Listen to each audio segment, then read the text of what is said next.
to my banner.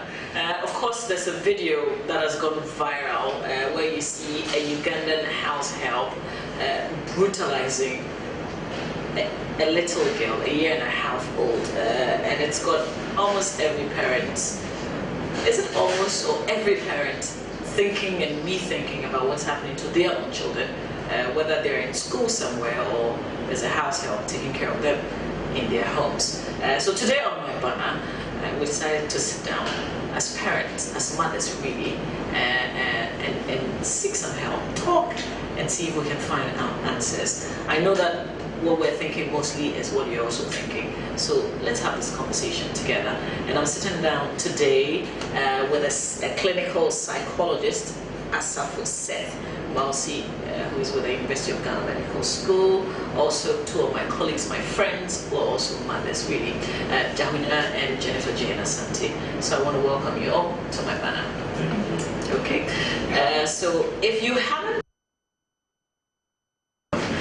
so I just want to ask you, Jennifer, you've seen it. How do you feel? It's horrifying that one human being could do this to another, more so to a child, an innocent, defenseless child. And it's scary that a parent had to go to such lengths to find out what was happening to their child, who was with somebody they trusted in their own home. It's really, really scary. Yeah, you've got a cute little girl. What do you think is happening to her right now? Right now she's in school, I hope learning her times table. But I couldn't watch the whole video through. After the first through, I just had to stop, and the rest was audio. I just couldn't watch it through. And as a parent, you always have these concerns. You always hear these horror stories. This is the first time you actually see a horror story happening in our time. Usually it's always like urban tales or old wives' tales about someone did something to somebody. Yeah. But this was much more real. And unfortunately, it happened. But would it change my childcare arrangements? Most likely not. Really? Yes. You don't care? Yes. It's not that I don't care. I just think it's an extreme situation, and sometimes when we use extremities to judge what happens in our lives, we really wouldn't get anywhere. It's sort of like saying someone gets hit by a bus crossing the road, so you're never going to cross the road. I don't think it works that way. I think there has to be, at a certain point, we have to live our lives. Things have to normalize. This was an extreme situation, it's true. Thankfully, the father took measures that made sure that this situation was revealed before the child perished. We have something to learn from that. But to say that it will drastically change the way we live, in 2-3 years, it will become history. And so I think a lot of the reactionary sentiments, I'm a bit more cautious about buying into that. Okay. All right. Should we be worried as parents, as mothers? Well, I'd say somehow you should be worried. It actually depends on the arrangements you have at home concerning who takes care of your child when you're not around. But the more thing to be concerned about has to do with what the effect of such treatment will have on your child. Okay. The development, being emotional, psychological, even physical development. What are some of the effects it will have? That's what's more important to me. Okay. But when I watched that video, I felt like being the father of the child. Having seen the video. What would you have done? Off the top of my head, I'd have beaten her to death. He almost did, actually. But why would anybody want to do this? Why would anybody want to go to these extreme lines, whether to correct a child or? Well, I'd say it's just frustration. She's frustrated somehow. I don't know what's frustrating her, but she's obviously frustrated, and she's lashing out her frustrations on the child. Now we have a concept we call the frustration aggression hypothesis. So people who are frustrated tend to be aggressive, or they resort to violence. So I think it's just frustration. But I'm just thinking, Jennifer, the parents get Frustrated too, but we don't do that, do we? No! If we did, there'd be no children left on the planet. But seriously, it's hard. You have to leave home to make a living, to look after your family. And you go through a lot during the day. You meet all sorts of people who sometimes you think deliberately go out of their way to make your day even harder. And then you fight through all of that traffic and all of the horrible drivers. And you get home and you believe that your children have been looked after. They've been fed, they've been clothed, they've been bathed, maybe told a story or a joke or two, you know, in a loving environment. And then you come home to meet that. No. Nobody's definitely not dreaming about that or thinking that something of that sort is happening to their children. But, Jahu, we can't have it all, can we? No, I don't think. I think this conversation has been going round and round the whole of the year. We've had CEOs and mothers of CEOs coming out to say that we can't have it all. I think it's about time that we do realize that as women, we cannot have it all.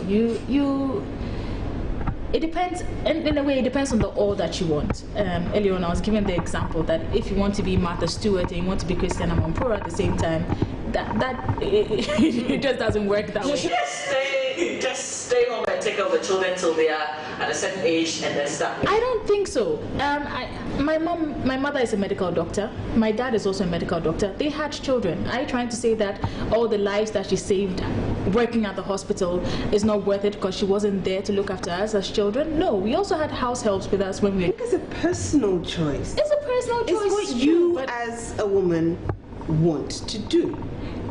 In a way, you can't blanket it. In a way, it is, but I'm all women should stay home and raise children to a certain age. Precisely. No. Some women, it would drive them crazy to do that. And some don't we care that what happened, you know, that we're watching now, which thankfully is not a Ghanaian movie, but this is. Don't we care that it could be happening to us in our homes, even once we sit here?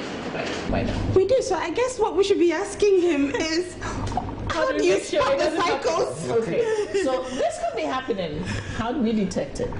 Detect? Well, that's a difficult question to ask. I can't tell for a fact that you have to look out for A, B, or C. But I know kids are verbal. I mean, they'll even if they can't speak and they have a scar or a bite or a bend, they keep pointing to it. I mean, and if you see things like that, you're definitely going to wonder why, what happened.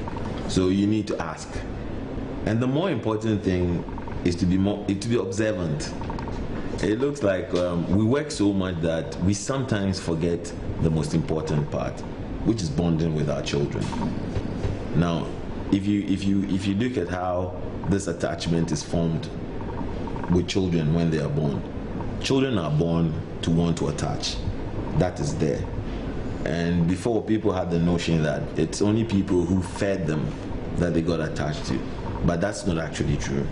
The fact is, people who give them care. You know, when a child cries and then you are the one to make him stop crying, there's a sensitive bond that is being formed. And the child learns to understand that, well, when I cry, Auntie A or Auntie B is there to make me feel or to make me stop crying. And when I cry, it's because I've either pooed in my pants or I'm hungry or I'm feeling hot. And it's difficult to judge exactly what the situation is. And nobody will get it 100% of the time. But about 50% you might be able to guess. So the main thing for me is between 0 and 5 years, children form most of their concepts about life. So as a parent, you need to be there at that time for them.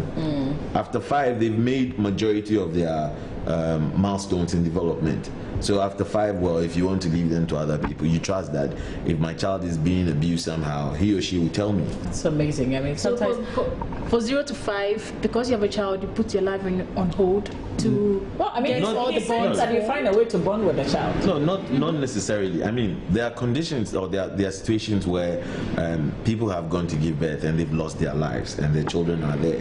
Now they need to bond with somebody else, and bonding is nothing extraordinary. There was a famous experiment by a researcher. His name was Lawrence, who took ducklings. Okay, and he said that the first thing or the first object that people see, humans and animals see, is what they are attached to. So he had ducklings put in a room just before they're about to hatch, and when they hatched, he was there, and he walked off, and they followed him. You see, okay. So he makes a point there that. So children are just like that. So not necessarily, but they respond to who is there. Okay. They respond to that.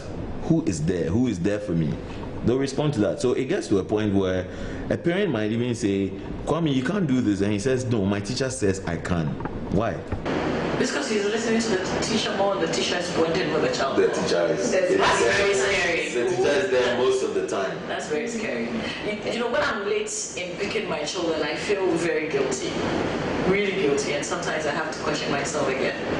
Why am I really doing this? These boys will grow up and, you know, I'm not really there. And I don't know if you all feel the same sometimes. Well, that's why I bring her to work with me sometimes.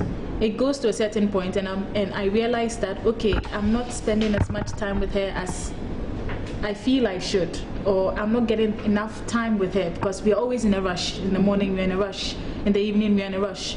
So once in a while I'll just tell whoever is taking care of it, oh, don't worry, I'll pick her up from school. And then I pick her up from school for a week or two. She comes back to work with me. And so now, unfortunately, everybody at work knows her. She's always walking up and down inside the studios and everywhere. Mm-hmm. And for me, that serves two purposes. As I said, I think my parents are great role models for me. Because when I was a child also, when we were children, they took us to work with them a lot. And we learned what they were doing. Because a lot of the time, they just know that, oh, mommy and daddy are not there. They don't know what is happening that they are not there. So when we went to work with them, we actually saw what they do. As in, when they're not here, this is what they're doing. And that sort of gave us a frame of reference. So it's not like we are being abandoned, but they're doing something else. Mm-hmm. And in addition, it showed us the whole work ethic and how to socialize and relate to other people from other places as well. Okay. So because of that, I'm comfortable bringing her to work with me, even though not all parents would be comfortable with that. They want to work to be working. Not all could even do it. Yes. Yeah, but depending on the environment. Yes. It's extremely difficult for me. The few occasions I've had to bring one of the children in with me, like on the way from the hospital home, I've had to stop at work to do something. It's been very distracting for me. Because when I'm mommy, I'm mommy. And when I'm Jennifer Jane putting together PM Express, things better get done, so move. You know, you can't, for me, I can't have my children in that space. I might trample on them. I don't want that. At home, I'm very different. You want them to exclusively have you? Yeah, you won't be there for them they totally. They need to see mommy as mommy. Yeah.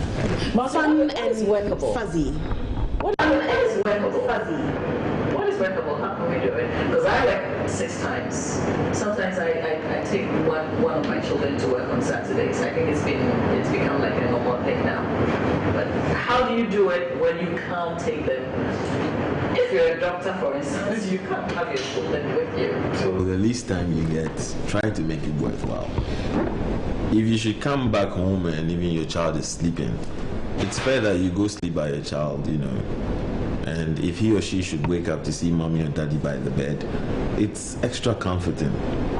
I mean, it's difficult. If you look at this economic situation we're in, it's difficult to say you just want to work or you just want to take care of your child, because you need both of them in order to have it, you know, to be very good for them. Mm-hmm. But then again, we should not neglect or we should not forget the most important thing. These children need us. They need us. And if you don't want your child to start referring to you as auntie instead of mommy, then you have to be careful. Yeah, but I know that you have a house help, so let's talk about how you screen them. Have you always had it smooth? No. You've had some bad experiences. Some keep changing them. Just a couple. I was never really excited about the idea of having a house help. Initially, I did think it should be possible somehow to have it all. Then I thought, okay, I would do this. I'd take a break from working outside of the house and raise my children, work freelance when I could to make extra income. But when my son was 9 months, I'd been at home for, I think, 3.5 years at a stretch. And I was starting to get antsy because I wasn't getting enough freelance work and I need to be active. And I wasn't getting enough activity at home, even though he's a handful. And my daughter was already in school. So I started looking for work and I found work. So, problem of childcare. I found someone who, someone lasted a week because really she didn't want to do anything and I can't have you in my house if you don't want to do anything. So she went. Then I had someone who was there for a little while and she thought she was on holiday as well. So I had to let her go. Then I had someone who felt it would be a better idea if I did the work I was giving her myself, seeing as I was so efficient at it, and she told me so. I mean, really? Clean the sink. Oh, I've cleaned it. I'm like, no, there's stains in it. Look, see? Yes, but when I used the sponge, it didn't go. Like, okay, but I just used my finger. You saw me, and it's gone. So why did you do it? But when I used the sponge, it didn't go. But when I do it, it goes. Then you should do it. Wow. Okay. But what is hard about that? See, the thing is, before I would leave my child with you, I need to be sure that you can follow simple instructions. So, do housework this way. And I'd observe to see it. And it's simply because I want to be sure that when I leave my child with you and I tell you feed her at 3 o'clock and then feed her again at 4 o'clock, you'll do it.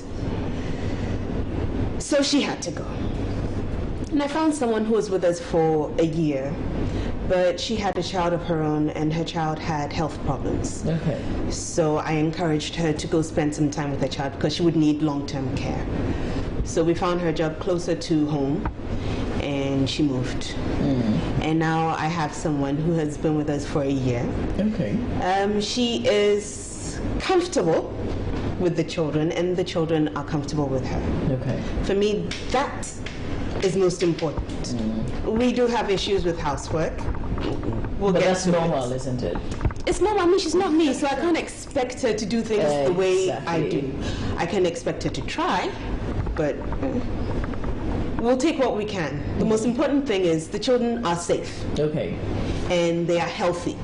So if hygiene becomes a problem such that it's affecting their health, she would definitely hear from me in both ears. But if it's something I can let slide, I'm not going to belabor the point, because if I know your focus is on my child, I'm happy.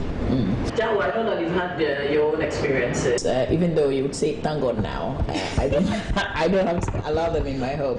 But I've heard some of them say, the house helps, that if you maltreat me as a house help, guess what? I am at home with your child or your children. I will transfer that to them. Yes, I've also heard that, but as Jennifer Jane was saying, it's a little bit about observation. Some of these, I think, they are personality traits. If you're observant enough, you can pick it up. If you tell a house help who is sitting there very comfortably watching the movie to tell you that, okay, tidy the table up and she doesn't want to, when she picks it up and she goes to bang the things in the kitchen, for me that also already shows me that when I tell you to do something you don't want to, you get aggressive. So I wouldn't even leave my child with you based on the fact that you've gone to bang the people. But how would you know these things before you allow them into your home? Because they're already hired. Well, for me, I don't just hire people. Fortunately for me, before I also took some time out to have my baby, and I needed to make sure that I had proper childcare before I came back to work. Okay. So it was during that time that I did the screening, and I went through a lot of them in a very short while, because I'm just like, you do one thing and I'm like, no, that's it. And you're like, oh, but I'm like, no, because I always feel that little things, little drops of water make a mighty ocean. If you show a personality trait that I don't like in a microcosm, in a small way, it can definitely one day expand into a big way. So I went through a lot of them in a very short while, and then finally I found someone that, as JJ said, I was comfortable with. The person wasn't perfect, but I was comfortable with her, and so she stayed with me for 4 years. And that was that was it. We had issues throughout the 4 years, but at least I knew that she was taking care of my daughter the way I wanted it to. So you just have to prioritize. Do you want the bathroom spick and span, or do you want your child fed and bathed well? So you just have to trade off, do a couple of trade-offs. You can always scrub the bathroom later. Yes. So Marcy, how do you screen these persons who are coming into your home? I mean, can we even do anything about it? Can we avoid having them? Well, That I see something later, I'm like, no, go. it depends on your personal, should I say, your personal values. Somebody really doesn't mind who is taking care of the child, so far as they are getting bathed and all that. Maybe someone also wants, a caregiver who is a perfectionist, who is perfect at everything. And then you have that I don't want this girl because I feel she's going to steal my husband. Yeah, that's another matter. There's that concept as well. So it's difficult to say, well, look out for A or B or C or D. But, well, we have to pray. It's difficult. That is, I can't really say that you have to look out for A or B or C or D. No. But is it even safe? Is it even Shifty eyes. Sweaty palms. Is it safe totally leaving your baby in the care of someone else? Personally, I'd say no. But if you have to, now let's talk now, not you as a clinical psychologist, but as a husband. Would you, your wife has to work, and you're also working. What's the way out? See, if I give this response, people will say I was a bit sexist. Because I'd say, well, babe, why don't you just take some time off and take care of the child whilst I work? But in this economy, is it realistic? Well, it's realistic to me. And for You're earning that much? And even for some of us, it's not really about the economy. For some of us, we have a social something English Attachment language to our work? Not even, no. Like we need to make an impact on society, Yes. on our lives. Yes, And you can't do that by working freelance. Well, Working you from home. possibly can, but as you said, it might not always come. But with how about it. taking 5 years off to take care of your child? In those 5 years. And then you have another Would you child, and then you change? take another 5 years, that makes 10. And you have a third child, that's another 5 years, that's 15. Okay, let me see. So now you're 35, you've never had a job, you're going to look for a job now? Dude, come It's on. difficult, but in the end, all I'm Family saying planning. is, Don't wait 5 years to have the child. the little time you get with your child, make it count. You obviously can't be there always, but the little time you have, let it count. Okay. Let your child see you take an interest in his or her life. It's important. So the house helps, are they a help or a hindrance? Ooh, I'm still out on that one. My mom calls them a necessary evil. I don't know. At this point, I'm sticking with the necessary part. I'm still out on the evil. Okay. Yeah. I think they help until they become a hindrance. My daughter was growing up. There were certain things I needed her to learn. She needs to speak good English because communication is important. And I can't spend the whole day on doing bad English. And so that is one of the main reasons that I let my household go and I haven't gotten anyone else because there's certain standards that I'm looking for.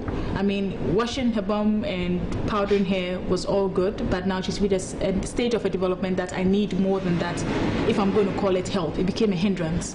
So I think it's help until the needs change. And when it becomes a hindrance, I think it's our responsibility as parents to recognize that and take corrective measures. Okay. Like she just said, I agree with her totally. You need to train your house helps sometimes. They're saying things they won't do. I mean, you imagine a guy who comes from the village and he walks into the mart with me, he knocks at the door. Who does that? It's something they'll come to terms with. And it looks as if most people like to have, excuse me to say, the villager to come in to help them because then they feel... They can pay them very little money. Not necessarily that, but use them anyhow. they can maneuver them more. Yeah. Okay. You have someone who is... I don't know. Actually, I think you should do a part 2 on this and look at that particular aspect because we don't have any specified institution for training domestic help. And it seems like it's school dropouts or people who have decided, I really don't know what I'm going to do with my life, so might as well do this. I think in that department, grandmothers do a lot of good work. Yeah, but we don't all have the luxury. Most people don't recognize grandmas or aunties or older family members who are helping out as house helps. And when you put it that way, then they feel offended. But they're helping. Wow. Okay. But now we're all thinking, we're managing what we have like that. When we see the little traits of you're teaching your child something, maybe it's English or French, and your house help is not helping much in that area, then that's like a red flag enough to fire the person. If you come back, you ask how the child was, how did the child behave and stuff like that, and she's not really able to give you any direct responses, then that's also a red flag. Is that what we're saying? Yeah, if they can't tell you how your child behaved, then it's a cause for concern. How do you know if your child is ill or not? Okay. When you go to the doctor will ask for his, because when it's time to go to the doctors, then all of a sudden, your motherly instinct shoots up and you're the one taking the child to the doctor and they ask, so how long has the child been coughing? Then you don't know. Because maybe you asked, but the house help doesn't know. I think I have an idea. I'll do another session with men, really, because it's your child. Why should a house help be feeding you with that information? But that's my banner for today. We will continue in another way, but let me just say that my banner today came to you from the beautiful Alisa Hotel. This is landmark, and we're grateful to Alisa for this opportunity. We'll bring you a part 2 of this one, but keep the conversation going and let's talk. I think that's also a way out.